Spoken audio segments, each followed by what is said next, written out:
শুরু থেকেই তো মানে সাকিব ভাই যখন যে ম্যাচটাই খেলতো না ওইটাইতে একটা গ্যাপ সবসময় আমরা আমরা ফিল করছি। ওনার মতো করে আসলে দুইটা ডিপার্টমেন্ট একই সাথে এভাবে করে হ্যান্ডেল করা এটা মানে ওয়ার্ল্ড ক্রিকেটের রেয়ার একটা ব্যাপার আর কি। মানে সিলেক্টরদের মনে হয়েছে যে এটা পারফেক্ট টাইম, তারা এখন আমাকে পিক করতে পারে, এখন পিক করছে।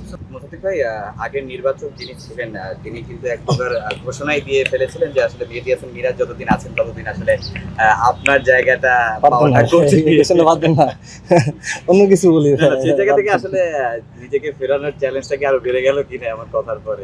না, এমন কিছু না। আসলে এটা তো আমি এর আগেও ক্লিয়ার করেছি যে একটা সময় থেকে শুরু করে আমরা অনেক দিন, এমন না যে দুই একটা ম্যাচের জন্য, অনেক ম্যাচের জন্য আমরা একসাথে 3-4 জন অলরাউন্ডার খেলেছি বাংলাদেশ টিমে।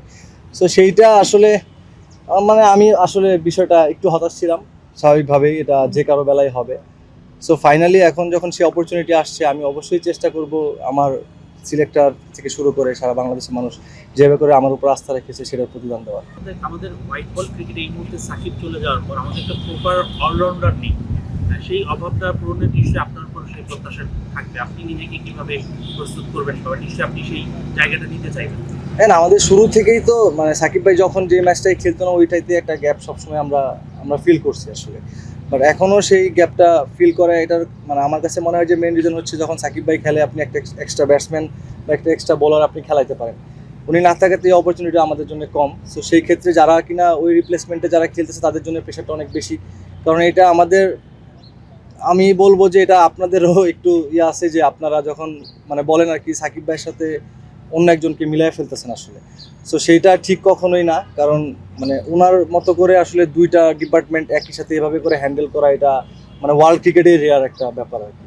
সো সেই জায়গা থেকে আমি বলবো যে যখন এই এক্সট্রা প্রেশারটা একটা প্লেয়ারের উপর চলে আসে তার জন্য পারফর্ম করা একটু ডিফিকাল্ট হয়ে যায়। আমার মনে হয় যে প্রত্যেকটা প্লেয়ারকে সেই স্পেসটা দেওয়া উচিত, তার জায়গা থেকে সেই ফ্রিডমটা দেওয়া এবং তাকে পারফর্ম করার জন্য আমাদের সবার মিলে মোটিভেট করা। কেমন চলছে এবারে বিপিএলে আপনার এবং দলের?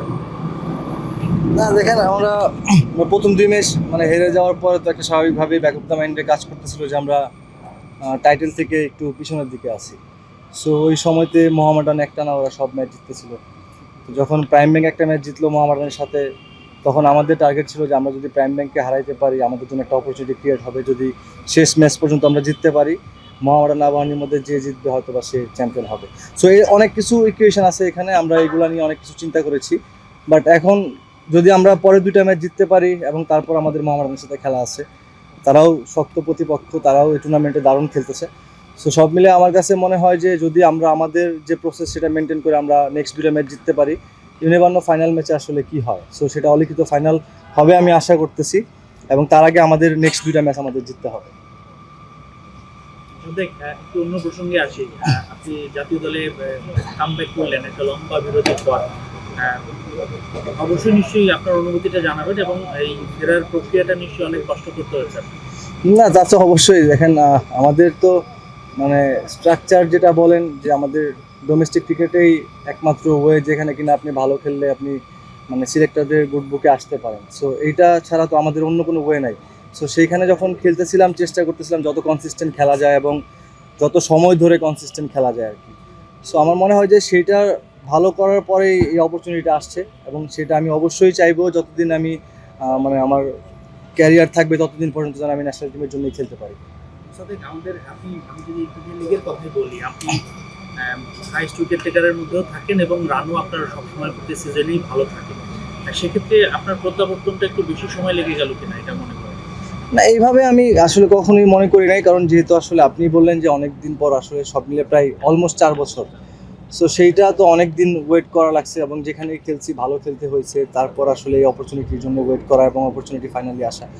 সো সেইটা আমার কাছে মনে হয় যে এখানে অনেক ধরনের ব্যাপার থাকে, টিম কম্বিনেশনের একটা ব্যাপার থাকে, সো কাদের সাথে খেলতেছে অপোনেন্টের একটা ব্যাপার থাকে। তো সব কিছু মিলে আমার কাছে মনে হয় যে এখন মানে সিলেক্টরদের মনে হয়েছে যে এটা পারফেক্ট টাইম, তারা এখন আমাকে পিক করতে পারে, এখন পিক করছে। মোসাদ্দেক ভাই, আপনি এই ডিপিএলটা ভালো খেলেছেন, তারই ফলস্বরূপ আপনি জাতীয় দলে চান্স পেয়েছেন। যেহেতু প্রতিপক্ষ অস্ট্রেলিয়ার বিপক্ষে খেলবেন, আপনার আসলে ব্যক্তিগত টার্গেটটা কি থাকবে অস্ট্রেলিয়ার বিপক্ষে?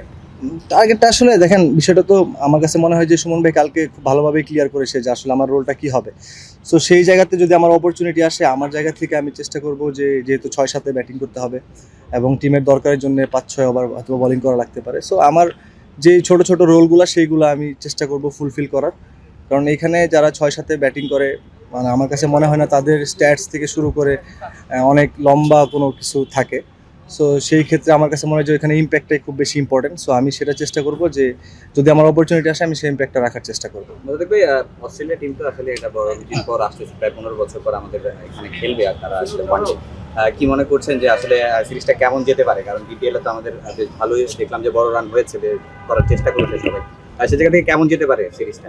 আমার কাছে মনে হয় যে এখন উইকেট তো ভালোর দিকে, আসলে আমরা ডিপিএল খেলতেছি ভালো উইকেটগুলোতে, এবং লাস্ট 6-7 মাস ধরে যদি আমি বলি যে আমি ডোমেস্টিক ক্রিকেটে সব জায়গাতে ভালো উইকেট পাচ্ছি। সো সেই জায়গা থেকে যদি চিন্তা করি আমার কাছে মনে হয় ভালো, মানে হাই স্কোরিং ম্যাচ হবে। এবং মানে আমাদের যখন উইকেট ভালো থাকে তখন আমার কাছে মনে হয় যে ব্যাটসম্যানদের জন্য মানে স্বাচ্ছন্দ্য থাকে, যে অনেক ধরনের শর্টস খেলা যায়। সো সেটা যখন উইকেটটা খারাপ থাকে ওই সময় অনেক কিছু ব্যাক অফ দ্য মাইন্ডে কাজ করে, চাইলে অনেক ধরনের শর্টস খেলা যায় না। সো এই বিষয়গুলো তো অবশ্যই থাকে, তবে আশা করতেই পারি যে ভালো উইকেটে খেলা হলে তো হাই স্কোরিং ম্যাচ হবে। মানে সিরিজের জয়ের বিষয় কতটুকু আশাবাদী, যেহেতু এখানে সরাসরি বিশ্বকাপ খেলারও একটা সিচুয়েশন আছে, সেক্ষেত্রে সিরিজটা কেমন হইতে পারে? আসলে বাংলাদেশ আসলে সিরিজটা জিততে পারবে কি পারবে না, বা কি মনে করছেন কেমন জিততে পারবে? সবচেয়ে বড় কথা হচ্ছে দেখেন আমাদের তো এখন মাশাআল্লাহ মানে বোলিং অ্যাটাক, বাংলাদেশ টিমের বোলিং অ্যাটাকটা হচ্ছে ওয়ার্ল্ডে আপনি কয়েকটা বড় টিমের সাথে কম্পেয়ার করলে আপনি আমাদের একটা বোলিং অ্যাটাক আপনি ধরতেই পারেন। সো এখন লাস্ট 2-3টা সিরিজে বাংলাদেশে আমরা হোমে যেভাবে করে আমাদের ব্যাটসম্যানরা ওয়ানডেতে বিশেষ করে যেভাবে করে খেলতেছে, আমার মনে হয় যে এই পারফরমেন্সটা কন্টিনিউ করতে পারলে অবশ্যই আমাদের খুব ভালো চান্স থাকবে সিরিজে জেতার। লাস্ট একটা প্রশ্ন, সেটা হচ্ছে ডিপিএল শুরুর আগে আপনি একটা ইন্টারভিউতে বলেছিলেন 2027 বিশ্বকাপে খেলার স্বপ্নটা আপনার এখনো আছে। আপনি সেই স্বপ্নের শুরুটা বলা চলে আপনি জাতীয় দলে আবার ব্যাক করেছেন। জাতীয় দলের যে যদি বিশ্বকাপে বাংলাদেশ দল আসলে যদি আপনি থাকেন শেষ পর্যন্ত দলে, সেই ক্ষেত্রে আপনি কতটা হ্যাপি হবেন? না, অবশ্যই অনেক হ্যাপি হবো, এবং সেটা যদি আমার অ্যাচিভ করতে হয় তার আগে যে সিরিজগুলো আসে সেখানে আমার অপরচুনিটি আসলে আমাকে ভালো খেলতে হবে, সেটা ফার্স্ট। তো সেটা যখন আমি মানে ভালো খেলতে পারবো ওই সময় আমি আশা করতে পারি যে না 27 ওয়ার্ল্ড কাপ আমার জন্য একটা গোল্ডেন অপরচুনিটি ওয়েট করতেছে।